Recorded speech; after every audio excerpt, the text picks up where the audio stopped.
Hey, this is Brendan from Comic Con. We're doing another episode of Happy Hour, the Good Grief Edition. This will be volume 2, I guess. With me today is, as always, is Anton Kromoff. Also today is our producer, our editor-in-chief, Erik Amaya. Today we're going to be talking about two. One of them is very, very, very famous. It's the most well-known, I think. It's the quintessential, and that's Charlie Brown Christmas. The other one is a little bit more obscure. It also popped up a bunch in my local area. I don't know if that's just because Charles Schulz lived in Sonoma County or if it was, being broadcast nationwide. But that one's going to be Bon Voyage, Charlie Brown, and Don't Come Back. The second part is the part that I always forget. It's always, Bon Voyage, Charlie Brown, but and Don't Come Back is just very like ominous, like go away and never return. So we're going to get into this first part of the episode. We're just going to talk about our memories of the two specials, and then we're going to actually go off and watch them. We're going to do some quick edits and come back and tell you guys, some of the things that struck us as differences. Both of them are kind of wild in their own way, but let's go ahead and start with A Charlie Brown Christmas. That's the one that most people know. What are your guys's? Let's start with Anton. What's your memory of A Charlie Brown Christmas? Man, all I remember about Charlie Brown Christmas is there's this thing in the school where they're all dancing around on stage, and I remember at a very young age trying to figure out what Pigpen's deal was, like if he was like a mystical entity, because he was able to like conjure like a storm of filth around him, and it never Filth. Well, it didn't, as a kid, it didn't. We didn't have, well, my parents had a lot. I didn't have a lot. It never like the concept of him being dirty or like not well established financially was never something that registered to me. So I remember as a child being like, why does that one have mystical powers? Like, how is he able to conjure like this weird? But of course, your brain goes to mystical powers because that's where you went with D&D and comics and things like that when you're growing up. 100%. I grew up in a rural area, so I'm fully familiar with, if you wore these jeans yesterday and you were, out working, that there would be dust embedded in the jeans. And then as you're walking around, you would have like a little poofs of dust that would come out of the clothes as you're walking around. Like it never struck me as odd, but I can see where that would if you didn't grow up farming, basically. Yeah. I mean, like in hospitals or in Appalachia or, Virginia by the water, there's not a lot of dustness around where I was, and I didn't do a whole lot of like walking around or running around outside or anything like that. So conceptually, it was just like this child had something. There was like a swarm of whatever around him. So I remember that it being very distinct. And then it was like a stage. They had like this really big auditorium in their school for some reason that they were just allowed full access to as tiny children. That seemed really weird. Right. Again, where are the parents? We've talked about this a bunch. Where are the adults? Just no. Because even if it was a club and they were doing a play, which I think that was the thing, is they were putting together a play. Even if it was a club or there's a play, there would be a sponsored adult who would be kind of guiding them or at least supervising them if they were doing their own thing. So that's a valid point. Children had no rights in my reality. So like how any of these kids were able to do anything with any sort of agency or autonomy blew my mind. And then the tree. Right, the droopy tree was that somehow becomes a super full ass like perfect tree. Like there's no way that one branch becomes. I don't even remember massive... that. Nope. At the end, when they give it the love at the end, they're kicking Charlie Brown. It's like, oh, you blockhead, you got the stupidest tree. Like this is the ugliest thing. And then he's so like despondent about it. He puts the ornament on. The ornament breaks the tree. He's like, I've killed it. And he goes away. And his friends come up and they're like, maybe we were too hard on Charlie Brown. And so they fix up the tree by taking all the stuff off Snoopy's doghouse, and they fix up the tree and it becomes this perfect little like triangle conical. What is that? What shape is that? It's conical, right? Because this perfect conical tree that's like perfectly proportioned and stuff, just short. And it's like, there's no way. Again, zero memory of any of that. The only other pull that I had was like, I remember as a kid, because everybody says that this is the iconic one. But for me, I'm always, it's Linus and the Great Pumpkin, right? And that just that's another one. Speaks to like a very primordial part of little Anton, which was like, where is this eldritch entity? What lives near these children? Is the tiny dust child familiar with this entity. Is that like his kid? Like, is that what's happening? He Like, summons the pumpkin golem. well, I don't know if he's like half god, right? Is Pigpen like maybe his Nice. mom was like Helen who works at the grocery store and his dad was the Great Pumpkin, or was his dad, Helen that works? I don't know. Like I don't know how that plays, but those were the Nice. thoughts but that's it. I have like literally Yeah. no other memory of this except for maybe, and this is sort of peripheral. I think there was a Peanuts Christmas cassette, and on the Christmas cassette, there is a song about the Bloody Red Baron, right? And it's like Snoopy fights the Bloody Red Baron, and it's like Christmas bells, those Christmas. I can't sing, so whoever's listening to this, I apologize. But it's like ringing through the year, bringing hope to something, something, and something, something. And it's like a folksy song, and it's like it talk about like the Bloody Red Baron did some crazy stuff, and Snoopy shot at him, and it was wild. And then like at the end, like the Bloody Red Baron sounds like an evil Bond villain, and he's like got this thick German accent, and they decide to not fight. And like An the red, adult speaks on a Charlie yeah, Brown yeah, song. it's in the song. It It's in the speaks song. words.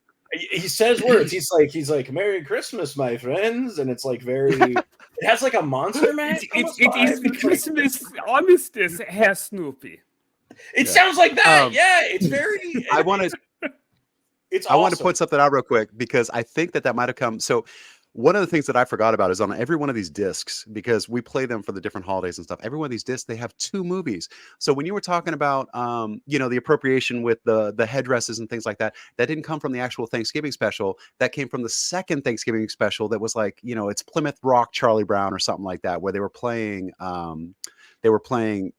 Colonizers and indigenous peoples and doing it the wrong way. But that's where that image came from, is because there's actually, for Christmas, for Halloween, for most of them, there are 2 specials on each disc. And the one is like, the second Little Mermaid just totally sucks and has nothing to do with anything, right? It's like that level of sequel.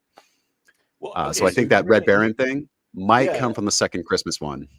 I don't know, man. You seem to remember a hell of a lot of this Christmas thing. Eric, do you have deep memories of this Christmas? Yeah, so the funny thing is for once my memory of this isn't actually a television memory. I remember being at Suncoast Motion Picture Company at the mall in Montebello, California in 1991 as my Doctor Who fandom was beginning.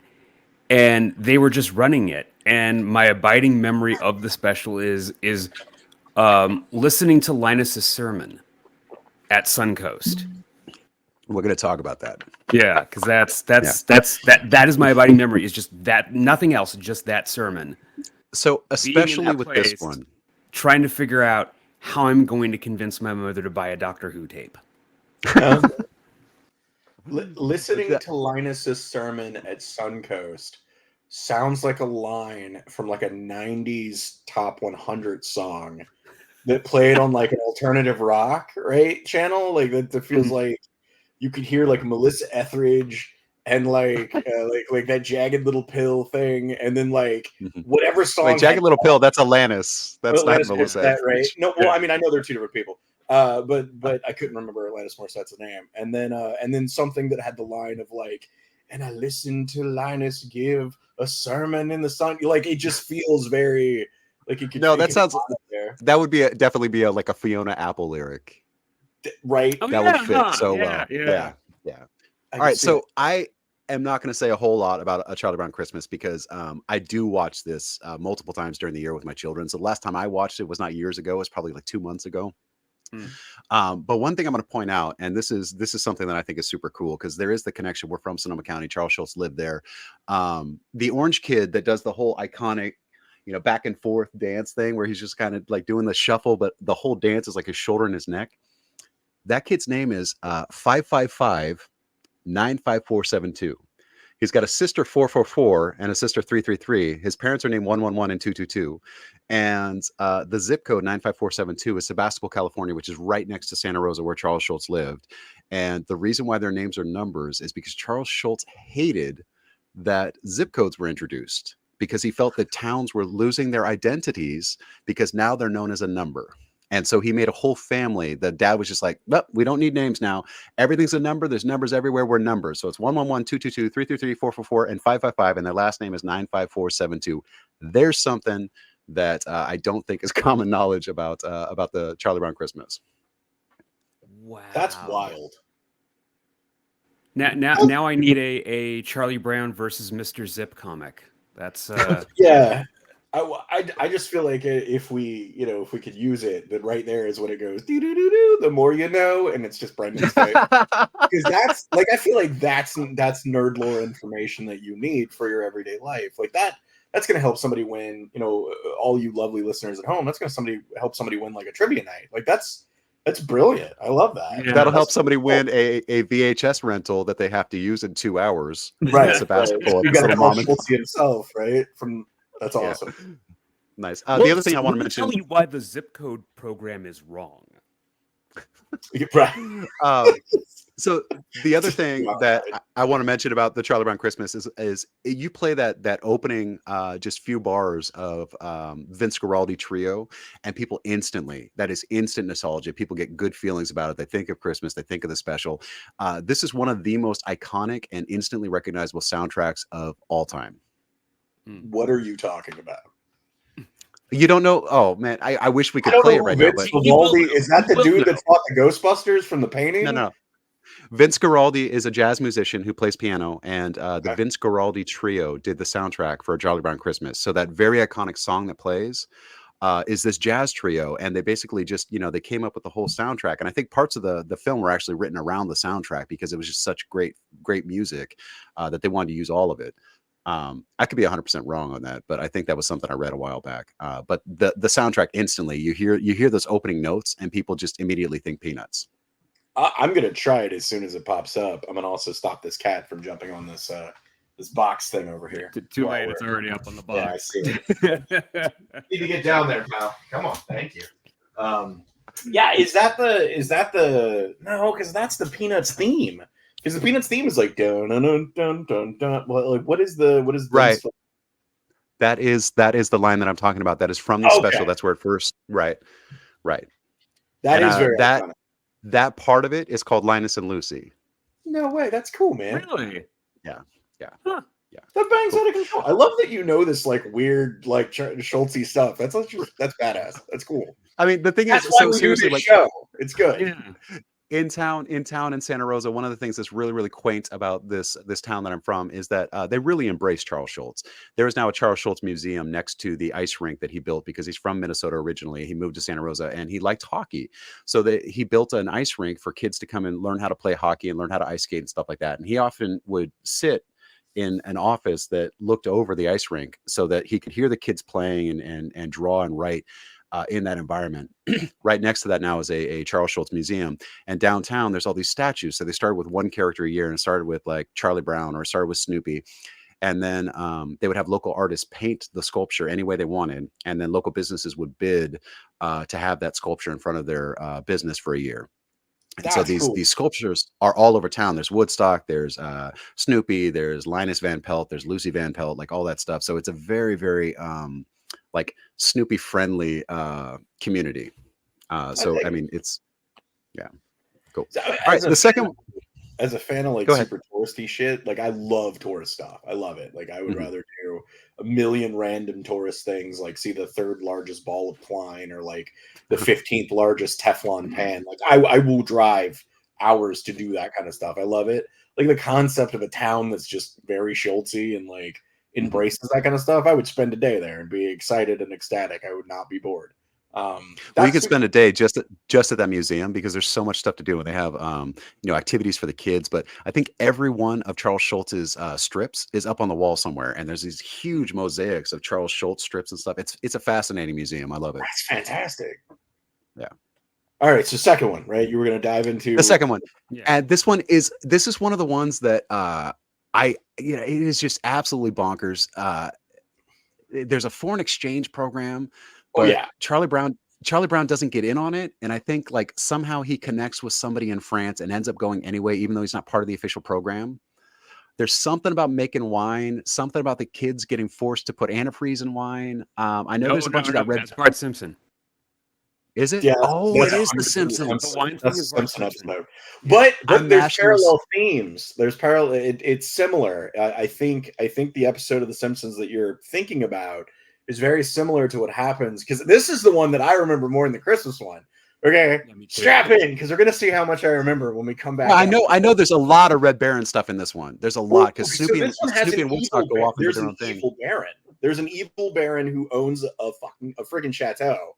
He owns a chateau, and he's got a, what happened? That's what it The was. chateau of the bad neighbor. Yes, because Lucy's the only one that actually speaks French. Right. And she's like, And wait, you're staying where? Yes. there's two kids. There's I think it's Violet and Pepe. I could be wrong, but there's two. No, Violet is right. Violet is right. That's the Baron's niece where Charlie Brown is staying. That's correct. It's Violet. She's the nice one, and the Baron's an asshole. And so the kids all get like who like they get taken to the chateau, right? And Linus finds Violet, and she's like, "Hey, my uncle's like a jerk face." While all of this is happening, Peppermint Patty thinks that Pepe is in love with her, right? But he's in love with Marcy. Right. But Peppermint Patty is like 100% convinced that, like, again, goes back to the thing Erik said, which is like Peppermint Patty's piece of crap. Like, where she's completely convinced she's just a monster. Because she's convinced that, like, she's the center, she's the main character, right? She's like the most important thing. In every story.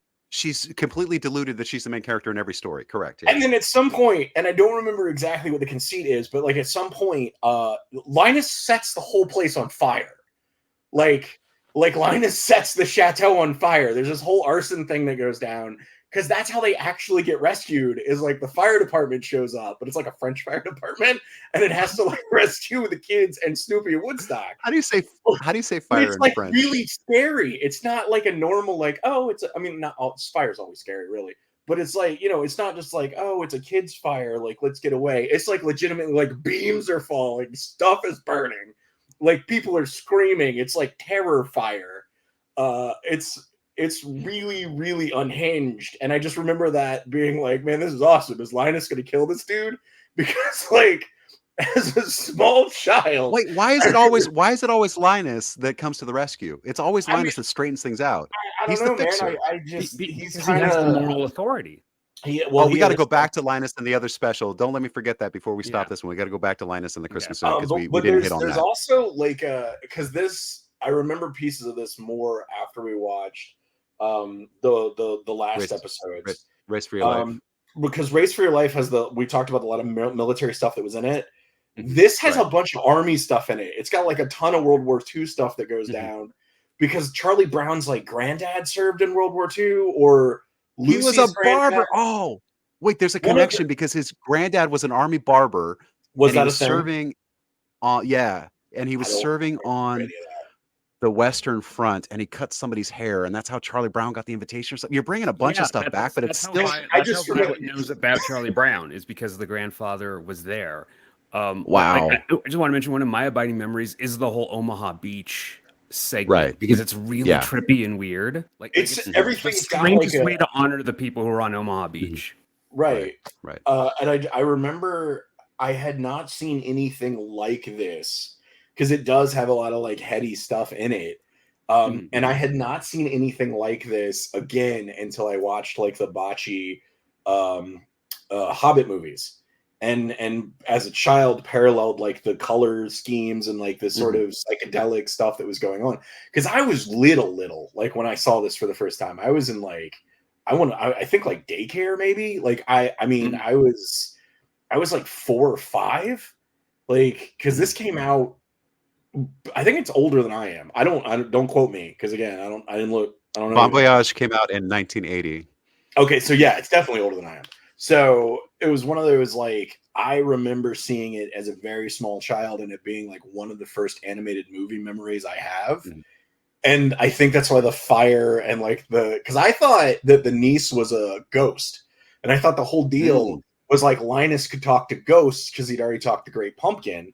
So I love that you go so supernatural. You see something that you don't understand, and you're like immediately like, "What cryptid is this? Like what?" Exactly. Like, it's I mean, Linus was just talking to an eldritch entity, what rose out of the pumpkin patch, and like on the Day of the Dead. So I assumed that like when stuff hits the fan, he's like the dead boy detectives, and he like swings through and conjures some ghosts that help him set a chateau on fire to kill an evil baron.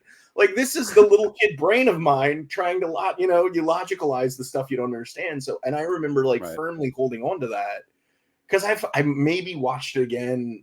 I'm sure we did this in college. Like, at some point we got trash and watched Charlie Brown movies that we could find at like because it was on and you had 4 channels. Well, movie stop, right? You could buy all of them for like $2.50. That kind of nonsense. Except for Race for Your Life, Charlie Brown, because they hid that one for a long time until a couple years they had it at Costco. But anyway, so those are I'm excited to go back and rewatch this one. I believe it's on Paramount Plus. I'm really excited to go watch this one. Go ahead. Yeah. We talked before about how there's a theme where they have all these hanging, dangling storylines, and sometimes just Snoopy and Woodstock go off and do their own thing. There is a whole bits that's a recurring like little vignettes that happen where Snoopy is flying his doghouse, which I have no idea how he got his doghouse from the United States over to, but he's flying his doghouse. His opponent is the Red Baron. They end up quaffing root beer in an old, like, an old world Western Europe, like, I don't know, it's like not a cafe, pub. but pub. Yeah, sure, sure, whatever French call a pub, I don't know. But there is a whole bunch of that stuff in there too. So that's another one of the things where I don't know if it's a space filler or if they really just wanted to have Snoopy have his own storyline, because Snoopy is the star of a lot of this stuff, and this was a really kid-centric storyline. So yeah, no, I mean, if you want to talk about filler, and this is my true abiding memory of this movie, is the driving sequences. Like Snoopy's taking everybody to where they're gonna stay. Yeah, the switchbacks. The switchbacks, right? And this really kind of melancholy music that's playing over the driving for seemingly no reason. I think my first depressive episode happened because of those driving sequences. Nice, very nice, very nice. Okay, so I do want to go back before we break away and go and watch these films and reconvene. I do want to talk about the religious element of Charlie Brown Christmas. Totally unnecessary, totally out of the blue.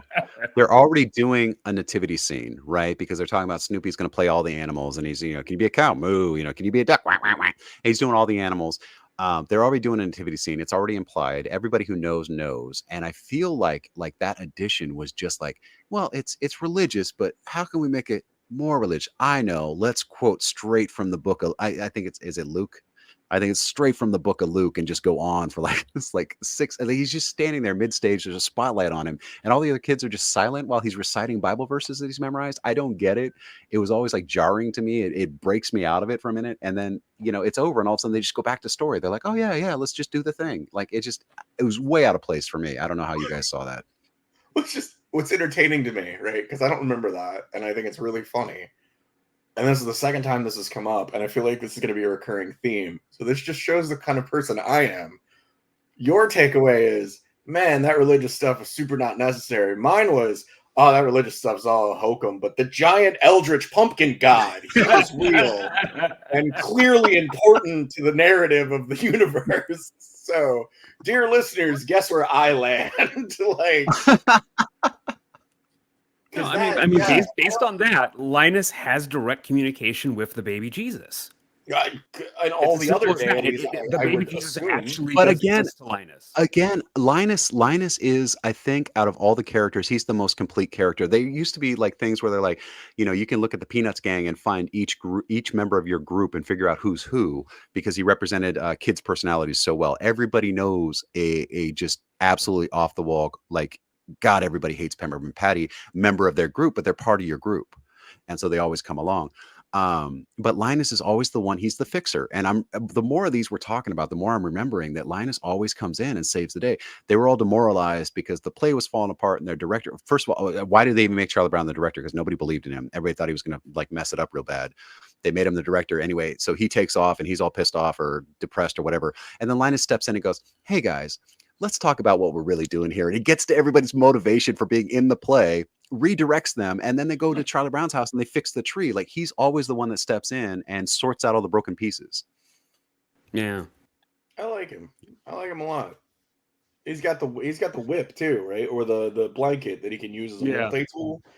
He's the kid's version of Doctor Who, right? That's the blanket. The blanket is his familiar. Yeah, Yeah. It's his sonic screwdriver. yeah, he's a wizard. He's Linus. Linus Right. is, or I would argue if we want to get into D&D semantics, and I would love to, is I would argue he's a warlock, right? Because he's in touch with eldritch ability. He's probably a pack warlock if we're going to be really real. And he He's got a has like, friend that's a witch that flies around on a cloud of dirt. I'm just saying, like he can summon the Great Pumpkin. Like that's a ritual right there. Nice. Now I gotta run a damn Peanuts D&D game. All right. Well, now I know what I'm doing over Christmas break. Nice. All right, so that is our impressions of the two films, The Charlie Brown Christmas, Bon Voyage, Charlie Brown, and Don't Come Back. We're going to break away. We're going to go watch the films. We're going to get back together in a couple days. We're going to do a fancy wipe and go right into what we remembered and some of the wild things that we forgot, because there's so much to unpack, and so in every one of these things, there's so much wild stuff. So thank you very much. We'll be back in a second. Hey, we're back. We have gone off and we have watched the films. Charlie Brown Christmas, and what's the other one? What is it? Bon Bon Voyage, Voyage, Charlie Brown. And the thing is too is like right in the title of that one, it's right on the title slide and stuff, but I didn't remember it's Bon Voyage, Charlie Brown, and Don't Come And Back! Don't Come Exclamation point. Yeah. And it's like I've always heard it referred to as Bon Voyage, Charlie Brown, but it's really mean. Like right in the title, they just Charlie Brown, you suck. Just leave, go to Europe and stay there. Well, as we've All right. discovered, all the children hate Charlie Brown. But Yeah, they it's really keep him weird. around. Like for being the titular character, he really is not valued by many people until he provides like goods or services to the rest of the group. Like unless He's Rudolph. Yeah, it's valid. He's Rudolph. It's very They valid. shun him and they ban him and they mock him until they need to see. Oh my! Until the light falls. yeah. There we go. That was kind of awesome. Is that staying in? That's staying in. Yeah, no, so they ban him and they mock him, whatever, until they need him. So like basically like disability is funny or being different is funny until like, you know, it's exploitable, and then everything's cool. Well, yeah, and I mean, like he's going through some stuff, right? Like, so I forgot when first we spoke, which is kind of the conceit of this entire show that we're doing, which I am honestly delighted about. We don't really remember what happens in these episodes too well, unless of course, with Brendan, who has like this weird eidetic knowledge of Charlie Brown Schultzian lore. He's out here studying the great books of Snoopy, which is awesome. We all have to have one of those skill sets. You know what? I know. I mean, it's really impressive. I was telling my wife about it the other night. I was like, I don't remember. The stuff I remember makes it much more eldritch than it is. But I completely forgot that, like, rewatching the Christmas Charlie Brown, he's depressed. Like, that's how it starts. He's super seasonal depression for real. He's super sad, and he's telling Linus, he's like, "Oh man, I'm like super bummed and have the gloomies, and I'm like really going through it." And Linus is just like, "Yeah, well that sucks. You suck. Whatever." It's like of all the Charlie Browns in the world, you're the Charlie Browniest. It's like, what does that even mean? Yeah, exactly. It's a dick move. Like, what is even happening? This poor guy is like bearing. Well, and then he goes to a non-licensed therapist who just gives him the worst advice. Which she's abusive to abuse him. It's so, and like, so Charlie Brown just gets like all discouraged about how, which I think is a fun message, right? Like looking at it from a marketing perspective, Charlie Brown is bummed out because Christmas is like corporate and there's so much branding and all of this stuff is happening. And then if you take like the meta perspective, not meta, Facebook nonsense, but like if you step out of the narrative and you look at it from like us as a viewer, like you see more fucking Charlie Brown stuff at Christmas, schlocked on everything. Listen, dude, I sent those pictures in confidence. I'm just saying, like Brendan's got like a collection, an ensemble of all of this Snoopy stuff. There's not one, but there are two Charlie Brown Christmas trees. There's one on the printer and one on the ledge. And then the Christmas tree, because we're not in Santa Rosa anymore. So people keep sending us stuff from Santa Rosa, and everybody thinks that like, because we love Snoopy, whatever, but people keep sending us stuff, and then we get doubles. Like that one that I showed you, the ornament on the tree, I think it's Hallmark. that Charlie Brown is holding the tree. There's two pictures in there. That's not two pictures of the same ornament. That's one picture each of the two ornaments that got doubled up on my tree. Well, so what's ridiculous about it to me is like you take a because I remember when like Happy Meal toys were pretty rad, and like there was a Mhm. lot of Happy Meal toys, and they were pretty. There was a lot of Charlie Brown stuff, and it was you could get it not just at like McDonald's, but it would be at other places. Okay. And it's thinking about like how much branded Charlie Brown stuff was out there during the holiday season, and they tell you like tonight you can watch this episode, and then like at 7 p.m. and 8 p.m. you can watch this. It was the most branded thing in the world. So like the central character to the narrative is like, man, this corporate Christmas sucks. I sure wish branding wasn't a thing. And then a commercial break, and they tell you to buy M&Ms. Right. Like it Right. is literally a vessel for the thing that it's touting that it hates. And I had completely forgotten about that, and that cracked me up to no end when I rewatched this the other night. Because it was so funny, so funny. One of the things that I want to point out too, and this is in my notes here, is because we talked about 555-95472. Right. His sisters are in this one, 333 and 444. And then I was thinking about, I was like, they're not named in the right order, because 5 is the oldest, 3 and 4 are his younger twin sisters, and the parents are 1 and 2. His name should be 3. The twins should be 4 and 5 if the parents are 1 and 2. So your impressions, you forgot that Vince Guaraldi did the soundtrack, but that soundtrack is banging, dude. That is one of the most iconic soundtracks. So on rewatch, were you paying attention to that piano jazz that was kind of flowing through the whole thing? Because I love the music from this thing. No, it has a good vibe. I put it on. I had a friend come over and they helped me wrap Christmas presents, right? Because if I go to wrap Christmas presents, I've gone through like a whole thing of Scotch tape for like 2 gifts. I'm real bad at it, like bad at it. So they typically come over every holiday and like help me wrap. So we had it on in the background, and the music was pretty good. Like it's definitely iconic, like you were talking about. I could hear. I'm like, oh, this is the stuff I remember. So I did think that was pretty neat. I just couldn't get over how I think there's what they start doing one of the church songs, the what is it, the Angels one, right? Like Hark of the Herald Uh, Angels. that one, yeah. And I remember that being like a little ominous, and feeling Hark, a little the Heralds. right. Like Yeah, right. it felt a little out of place. I didn't know if there was like a divinity coming to hunt down Linus for being a warlock.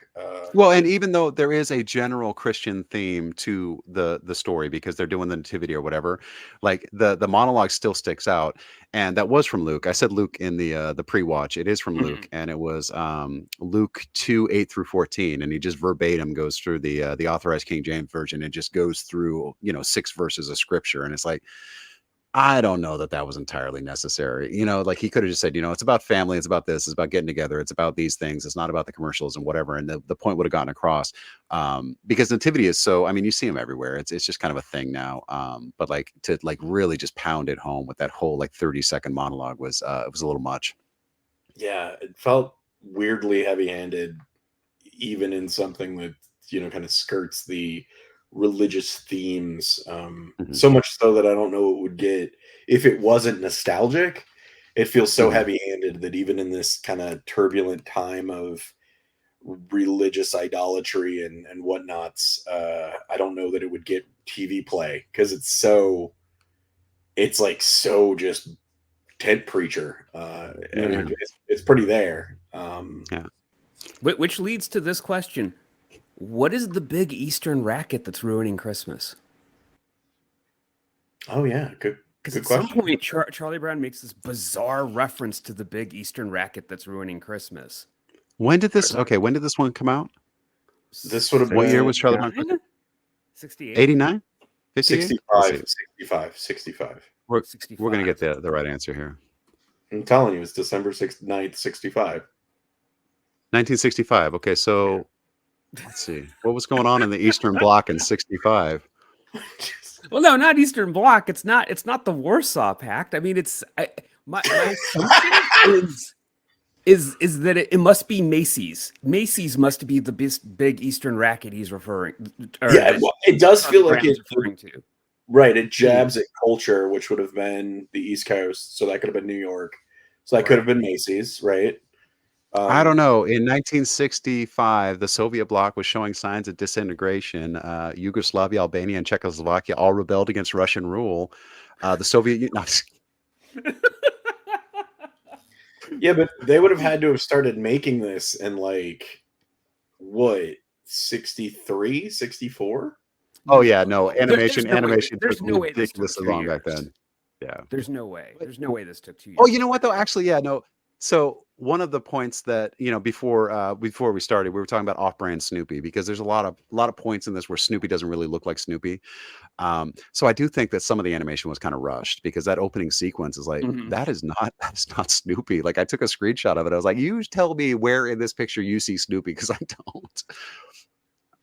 But And then there's Eric had the yeah. weird editing moment where it's all the kids at the frozen lake, and it's day, and then it cuts to a nighttime shot of Linus and Charlie Brown walking out of the school, Yeah.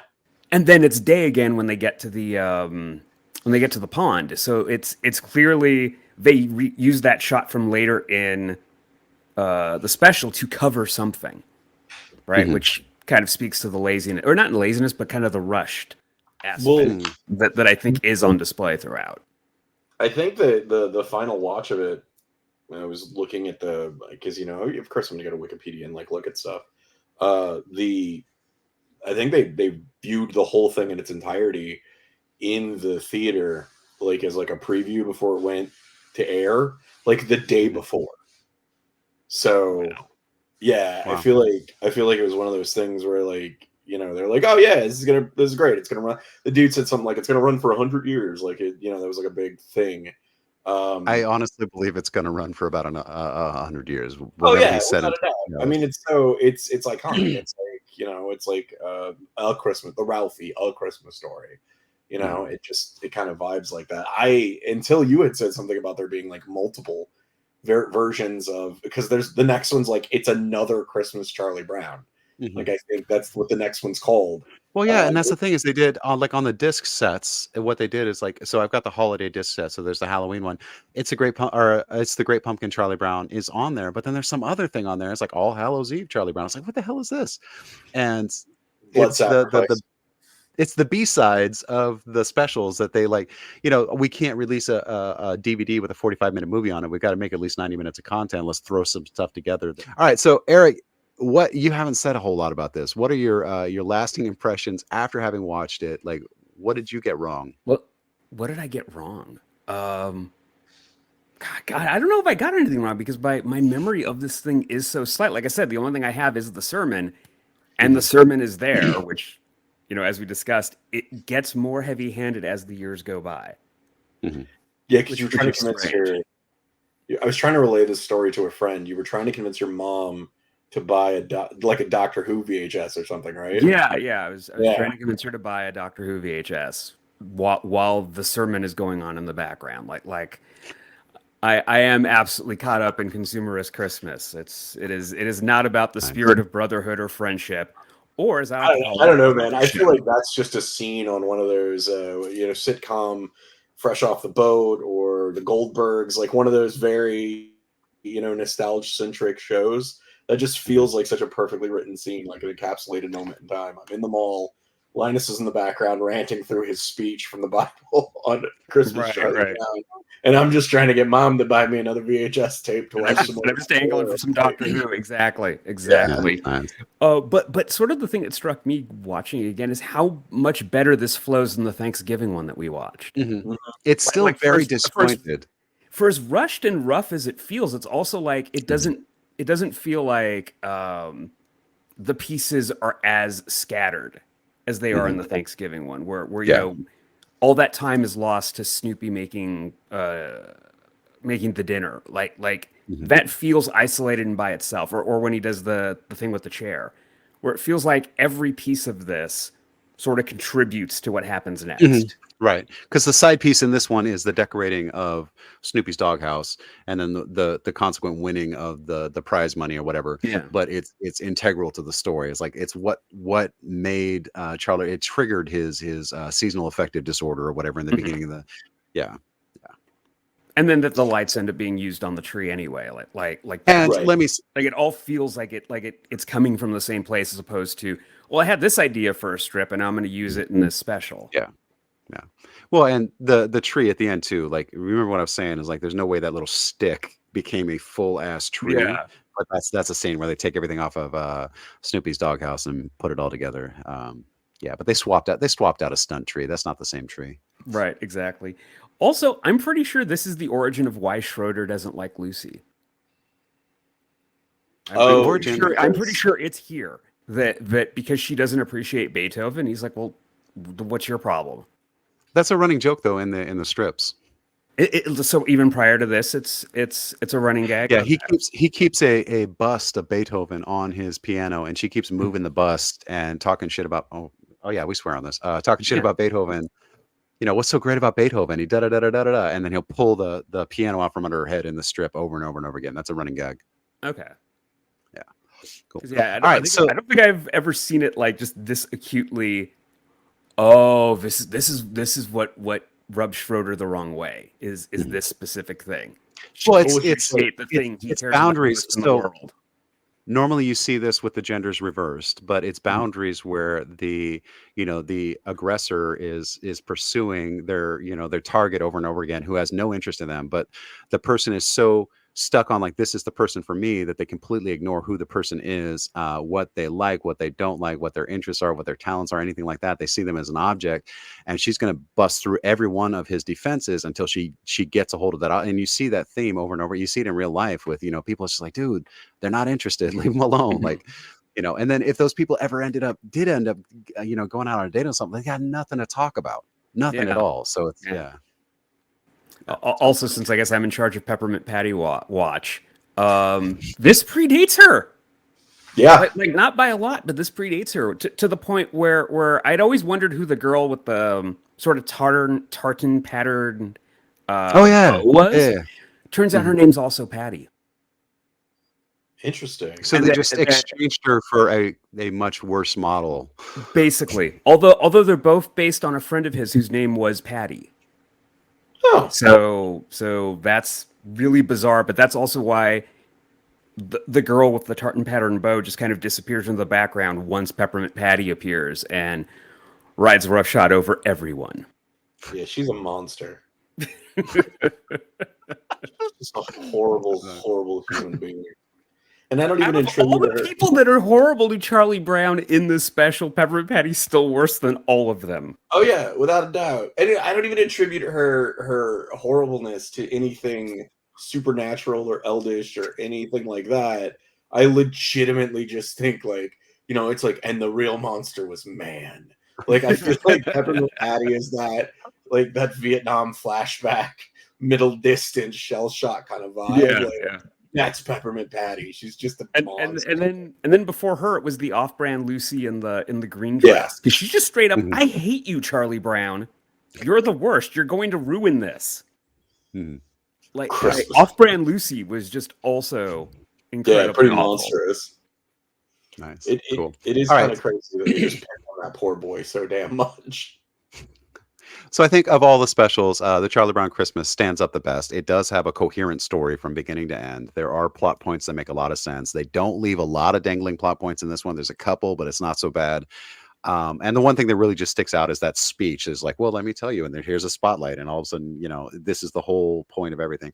But then going on to Bon Voyage, and actually this one I did have confused with the Simpsons, because did the Simpsons riff on this? Was this was it satire? I guess so.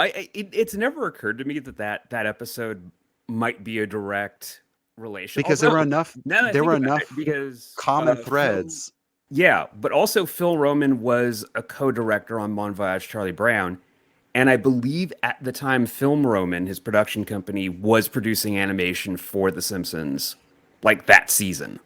So there is that connection there too. I always felt. I mean, again, this is me as a kid, right? And like looking back at it as an adult, I don't have enough situational awareness because I don't know that I've watched a new episode of The Simpsons since like the 2000-ish, right? So it's been a while. But when it was first coming out, I always kind of equated Bart to being like an edgy, cool guy 90s version of like Charlie Brown, down to the way Charlie Brown's got the zigzag on his shirt and Bart's got the there's the hairlines that's like his hair makes that pattern. Yeah. Like it all felt very, and he's got his little gang of people and they live in a little small town and like the little Well, he gets bullied.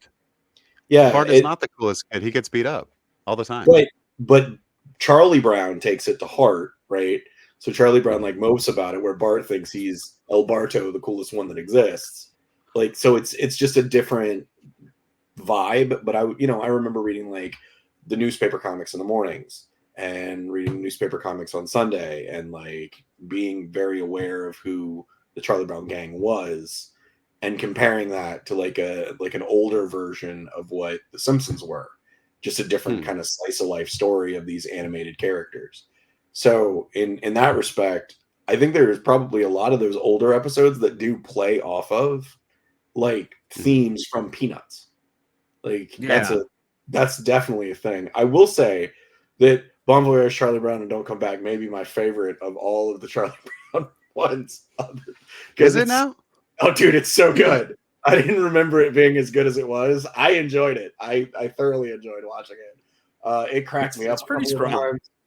Like it's got some really. It's not as bad. It's not as bad as Race for Your Life, Charlie Brown, because that is the one that really sparked this conversation of like, wow, we watched this as kids and this is completely bonkers. There are a couple things about Bon Voyage that don't make any sense to me. So like the kid who doesn't speak French is going to France as a foreign exchange. That screams like Bert Kreischer, the machine, where it's like something went horribly wrong to make that happen. But then you find out later that it's been like masterminded by this little girl because of the story with the barber in the army. And I don't still really understand exactly. No, it's the grandpa. His grandpa's the barber. And it's like some granddaughter is obsessed with her grandmother's one night stand from World War I. World War II. With Silas Brown. Right. Are you sure it was his granddad? Yeah. No. Yeah. I thought the villager got a haircut from Charlie Brown. Okay. And the barber is Charlie Brown's father. Yeah, it's his dad. Yeah. The barber got a haircut from Charlie Brown's dad. See, I don't get this film. There's someone from the village who was traveling who gets a haircut from Charlie Brown's dad. Realized this is the son of the person who was in the war that was the grandmother's was obsessed with. Right. And then she stalked him. And then she stalked him to find his address. Right, because then Violet writes the letter, which is the thing that gets Charlie Brown to come to France. No, except here's what makes it weirder. She knows he's been selected. Right. Like before he does, she knows he's been selected. Well, I still think she's kind like of very internet stalking. Yeah. Well, I mean, when Linus finds her in the attic, right, and it's that, I still think she's part of the house in some very like Fall of the House of Usher spectral sort of way. Her and her brother's name wasn't Pepe though; it was Philippe, right? Like it wasn't, because I thought it was Pepe. And it was definitely not. It's Pepe who Peppermint Patty thinks is in love with her. Yeah. Right. Is it Pepe? Was I right? It's Pepe. Yeah. Okay. Yeah. I called him something. The kid who will not lift a finger to save these other two kids. Right. Wait, no. That's Woodstock though. All hell is breaking loose. All hell is breaking loose, and Woodstock's like, you know what this scene needs? Some good old hearty old-fashioned violin music. And he busts out his violin and is playing and dancing while like people are like dying behind him. I thought that was not the hero. But what's crazy is like they drop off Peppermint Patty and Marcy at the farm, and they say, "Oh yeah, we're going to the chateau of the bad neighbor," and he's immediately like, "But nobody goes to the chateau of the bad neighbor." Okay, au revoir. And he just lets them go. Like, dude, phone. You have a phone. There are adults in Europe that can speak. They speak. You can like. Contact someone like, no, I just sent these two kids and their dog who has a driver's license for some reason to the chateau of the bad neighbor. A driver's license in Europe, not just an American driver's license. He has the ability to drive in another country. And it's clear that the rest of the world recognizes Snoopy as the ace that shot down the Red Baron. Correct, which would make him like it very feels like old. the rest of the world just sort of accepts that. Yeah, no, this dog ended the Red Baron threat. So we give him whatever he wants. He has a pass to Wimbledon. Right, where does he keep his wallet? How does he pay for all those root beers? Every night he goes out for root beer, and then he comes up drunk off a sarsaparilla. What is that? I mean, Stumbles home with a little. We're having to establish the fact that there is an anthropomorphical entity that looks like a dog, lives in a child's backyard, right? It's fed by this child. Best friends with a bird. Best friends with a bird, but has been around for, at this point, like at least 40 years. Is a crack pilot, yeah, and has murdered multiple Nazis, which is fucking awesome. But like. And you want me to believe that the Great Pumpkin isn't some Cthulhian entity, and that Linus's blanket isn't as familiar? Because I will have you know that, just jumping back for a second, when he goes on his religious rant, he does put the blanket down. Oh, hang on, guys. I got to grab something real quick. Sorry. Carry on. I'll be right back. Okay. So, but I mean, go ahead. He puts his blanket down. No, you're absolutely right. But to finish the Charlie Brown thought, it's also, or not the Charlie Brown, the Snoopy thought. It's so wild the second they get to the airport. It's just like, no, this is a very important person. Of course he's going to be sat in first class. It's so weird because it's so nuts. Nobody else I don't know if it's an American thing or like maybe just the town that they live in, but it's like nobody in Charlie Brown's neighborhood seems to recognize Snoopy as this global hero that he is. Mm-hmm. But it's essentially like having Superman as a pet. Right? It's very odd because he is so recognizable. But like at the camp, nobody recognized who he was. So it clearly extends beyond the neighborhood that Charlie lives in. So is it like does America have blinders on and not understand that this dog is like some sort of global hero?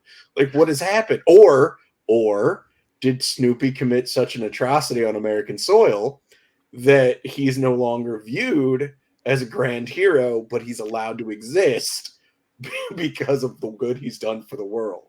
Wait, doesn't he wears a hat or something when he's being the flying ace, right? Yeah, it's that sort he does of have an aviator hat. foldy airman cap. He's not wearing the hat stateside. Oh, so it's like Clark Kent's Superman thing. That's a good point. It's Clark Kent's Superman. But also, if he is ancient and forever, maybe he fired on Fort Sumter, and that's the great sin that he's still paying for. That could very well be it. He's a war criminal that's hiding out. He's a war criminal who's hiding out as a war hero, who's hiding out as a dog. You know, there's a child prodigy who plays a piano. There's a warlock who can summon an eldritch deity. There's a kid who somehow survives like grand calamities. And there's this eldritch dog who's a war hero. I'm starting to think this town Charlie Brown lives in has got some shit in the water. Like all of this stuff. Well, I think Peanuts was the original model for like children never age. They're all vampires because the strip was running for 50 years and they were all still in the third grade. Well, it's true. That's very true. Let's see. Let me do my Peppermint Patty watch for this, which is Patty continues to be the worst, but Marcy gets the best zinger on her. Fair enough. I've never taken books to school before. That's why you get D's, sir. Yeah. Bam. Yeah. Bam. Marcy's now my favorite because that was awesome. You know what? I gotta wonder too, like what's going on with Peppermint Patty, because she has zero situational awareness, like none whatsoever, and she doesn't read social cues. She doesn't dress appropriately. She's wearing sandals and shorts in the middle of the winter, right? In the dead of winter, shorts and sandals. I wonder sometimes. Charles Schulz touched on so many themes of, social awareness and things like that of different subjects and whatever. I wonder if he was just way ahead of his time for neurodivergency. Oh, and like incorporating that into because if you look at seriously, like I know people like her. That just have no idea what's going on at any time, and people put up with her, put up with them because they have something going on. And so I just wonder if if it's based off of somebody that he knew as a child or something like that, if it was somebody that was neurodivergent before we knew what that was or whatever, and Right. he kind of wrote it as character quirks, where a lot of things got dismissed as character quirks in the 30s, 40s, 50s, 60s. Yeah, so yeah, looking at it now as an adult, I kind of sit there and go, like Eddie in National Lampoon's Christmas, right? The dude's got a plastic Yes. plate in his skull, right? Mm. The Right. dude Yeah. is he's clearly dealing with some shell shock, some PTSD. He's dealing with all these different things, and they constantly mock him throughout the film for trying to be part of what's going on, for trying to contribute, for being just a super kind, doofy guy. And they're always making fun of Uncle Eddie, and you're like, he is a war hero that got his skull blown off. Of course, he's got brain damage. Isn't the actor a Well, monster though? Like, isn't he a bad person? he's a weirdo, yeah. Okay. No, He fled the country for obscure reasons and started doing like webcam shows with his wife. See, I don't know Who's that? anything about it. I just like that. Randy Quaid. Yeah. Oh no, Randy Quaid, the person, Yeah. is a very interesting character. I'm talking about the character in the show. I'm not going to speak to Randy Quaid and his Right. conspiracy theorists and stuff, but like on the show, the character is a sympathetic character. For anybody who's got that weird uncle that came back from the war different, or even kids now. I've got my nephew went to Afghanistan a couple of times. We're talking about like a whole new generation now that's dealing with the things that they had to see and the things that they had to do overseas and stuff like that. So I think that that character actually should be more relatable than it is, because I think he gets a bad rap a lot of the time. Hmm. That's No, really cool yeah, perspective. that's I dig a cool it. reading of that Yeah. character, because you're right, he is always well-meaning in Mhm. every one of his appearances, and Right. and it is just Clark made an offhanded Clark's- comment making fun of Yeah. his shoes. Oh, nice shoes. Those are really nice. And he buys him the shoes because he thinks that he honestly, genuinely liked the shoes. He's like, you admired mine so much, I got you a pair. I was like, that is so sweet. Mhm. And then just be like, oh, whatever, and yeah. Anyway, cool. But okay, All one last bit of Peppermint Patty watch is Yes, sir. as they're leaving, still convinced that turns out it's not Pepe, it's Pierre. I found. Oh, that's it. That's it. It's The Pierre. character's name is Yeah. Well, Pierre. Pepe is short for Pierre, isn't it? It can be. But as they're leaving, when she's trying to keep the delusion alive that Pierre's into her, she says this: "Too bad I can't give the kid a tumble." That's missed a very that. specific meaning. I did. right? I think I was getting ready for the credits because they always have these bonkers credit scenes. Yeah. But this one does go away from the template, and we'll talk about that in a second after we talk about this. Like, yeah, no, so that's wholly Right. inappropriate for a children's show. This is 1980. This is 1980, right? This movie. The phrase "give someone a tumble" has a specific meaning, right? Yeah, no, it does. Yeah. If anybody ever said that, like, I would have no illusion about what they were talking about. And she literally says it twice.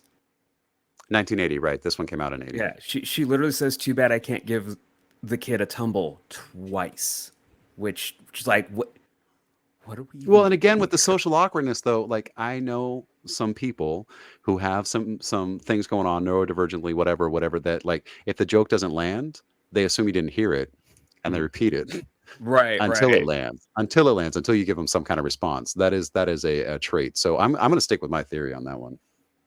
It's not a bad read. It just Yeah. but I'm still gonna hold on her being the worst because Yikes. I'm not saying it's pleasant. Yeah. Pleasant, but I mean, some people deserve a little bit more grace than others. that's fair. Yeah. Okay, let's see. a couple things about this one that are off-brand. Snoopy's doghouse is orange. Mm. Mm-hmm. It's not orange in any other media. It's always red. Yeah. And the absent parents theme that we were talking about, the adults are wah, wah, wah, wah, wah, wah, and everything. If you even hear them speak, we see the cab driver. The cab driver talks to him and interacts with him. The Baron speaks. Like, Mhm. the grown-ups in this one, I feel like this was made by a completely different team. Like it's not even the same writers or anything, because you have dialogue for adults, and that doesn't happen anywhere else that I'm aware of. For instance, the thing that now struck a memory once watching this is the Wimbledon scene with the unseen judge. 15 Right. love, play please.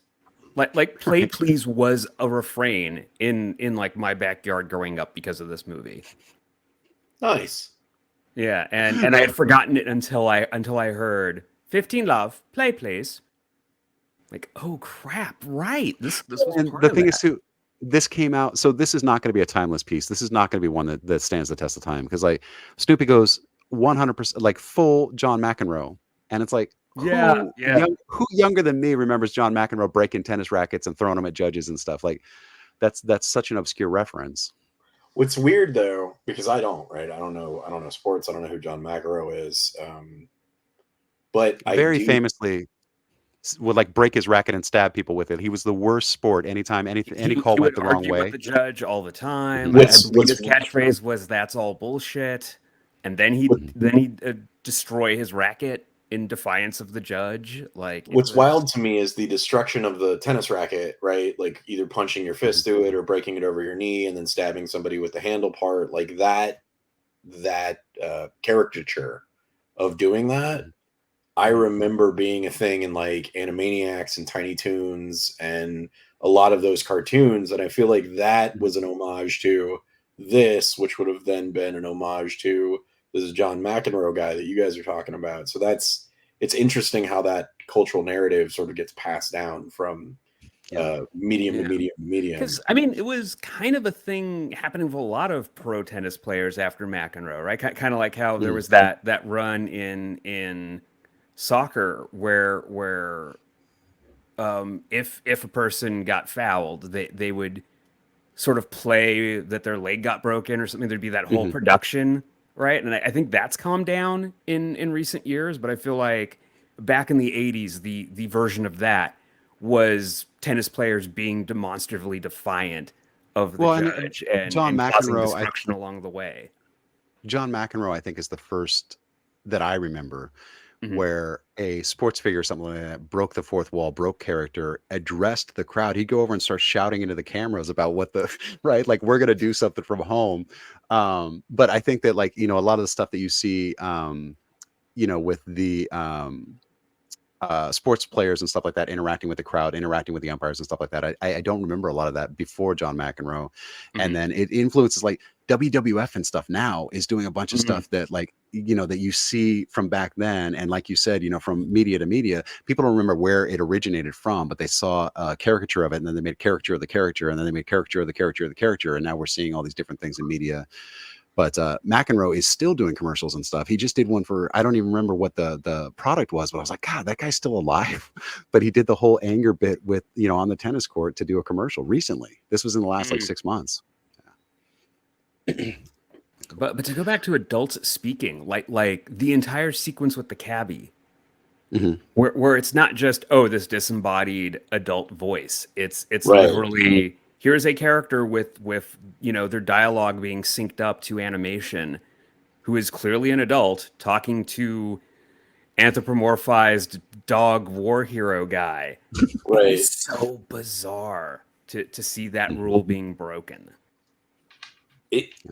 This one definitely goes a little bit off the rails in the sense that for me at least, of the ones we watched so far, and even of all the different ones I remember, this one has the most like plotted structure.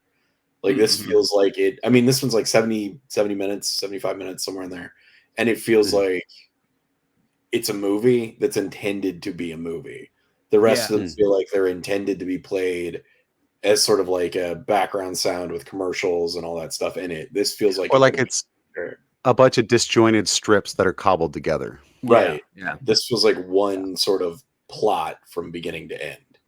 Because even Snoopy's like adventures without the others, like it still feels like it's part of the whole. Yeah. The Wimbledon thing, going to the bar every night. I'm sorry, the cafe. Yeah, how does Wimbledon tie in? Well, because he had something to go do that kept him from having lunch with the others. Yeah, I mean it does play into and the fact that it's London specific, right? It's a European, it's a London specific. It's not like him and Woodstock are rolling around on a ball or like jumping off of swing sets, or he's fighting with a folding chair or something. Yeah, it feels like something that's specific to the theme and setting. Nice. I'm never going to let go of the chair because that is the most bonkers non sequitur thing I've ever seen in one of these things. Okay, so I got to say, just to like kind of like put a point on everything here.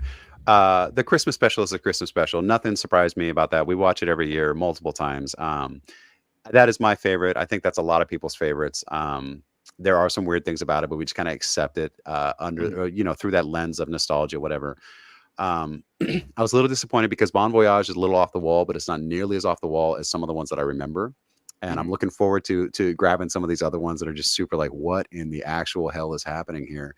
But this one actually, yeah, it does play as a story. My 8-year-old watched it with me, and he was repeating back to me plot points and telling me things that he saw in the film, and he's got an interesting perspective on it. And he's 8, so it plays for 8-year-olds, it plays for 45-year-olds. It's a decent movie.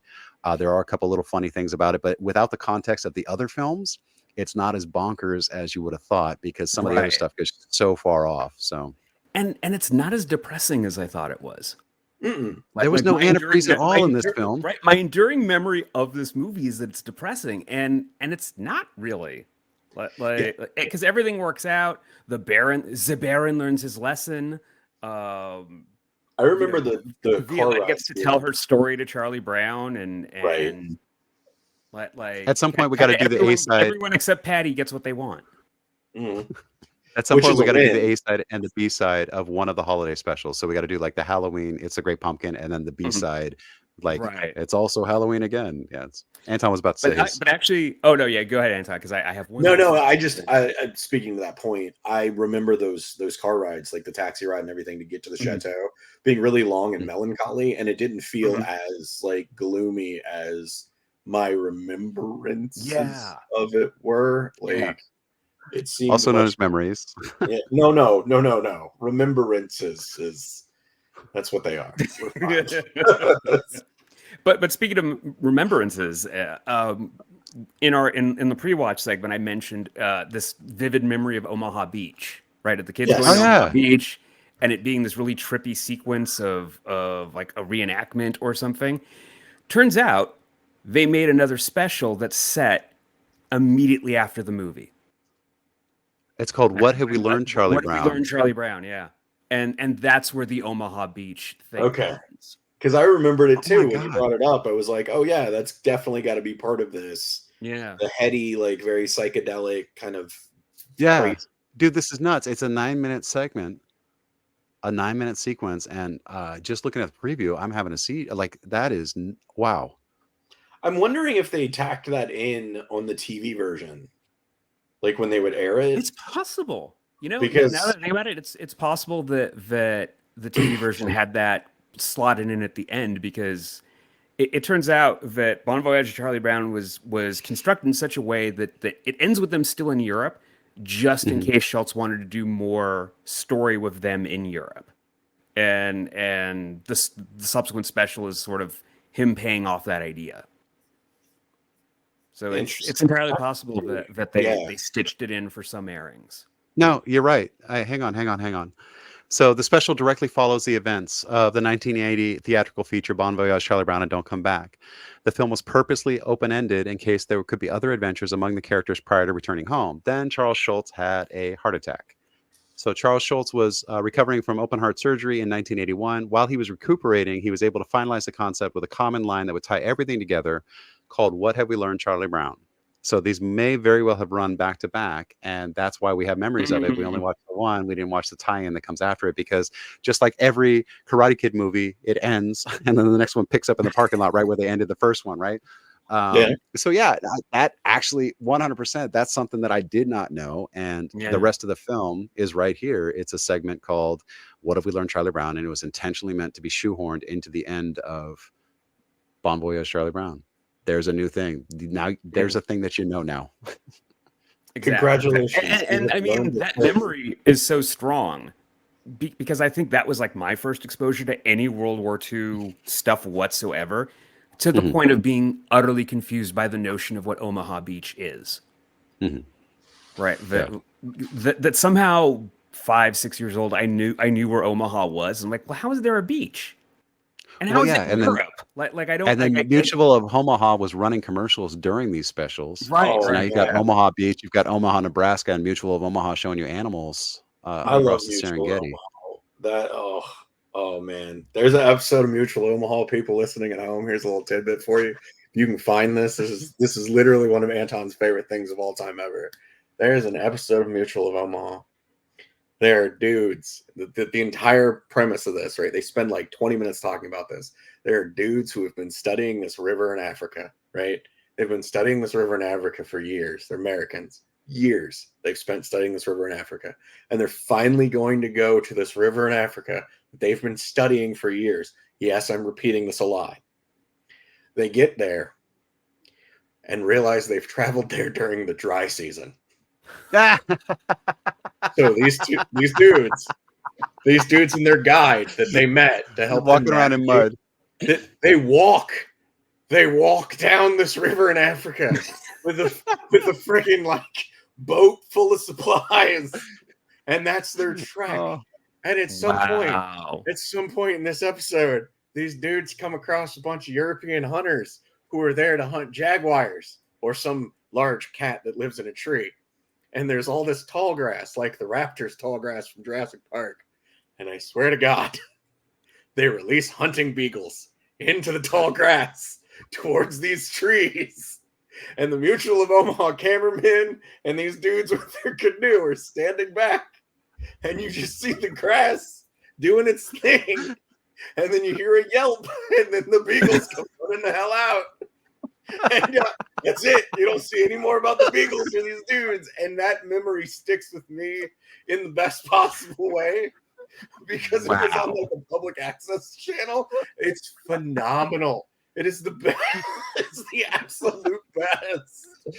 All right. So for anybody who's under 40, Mutual of Omaha is an insurance company that did a lot of conservation efforts. And during the 80s, they were running a bunch of shows on cable where they would show like the Serengeti, and they'd show animals of Serengeti and stuff. And it was like a weekly thing that we would sit down and watch. And that's how we learned a lot about zebras and lions and the circle of life and stuff like that. So Mutual of Omaha is an insurance company. I think they're still around. I don't think they do the specials anymore. They also used to do these cards that came in a big box. You got the box with the first order, and each week you got like 10 new cards, and you had to alphabetize them, but it had like facts and a glossy picture on the front. And yeah, anyway, so that's we're old. Okay. Yeah.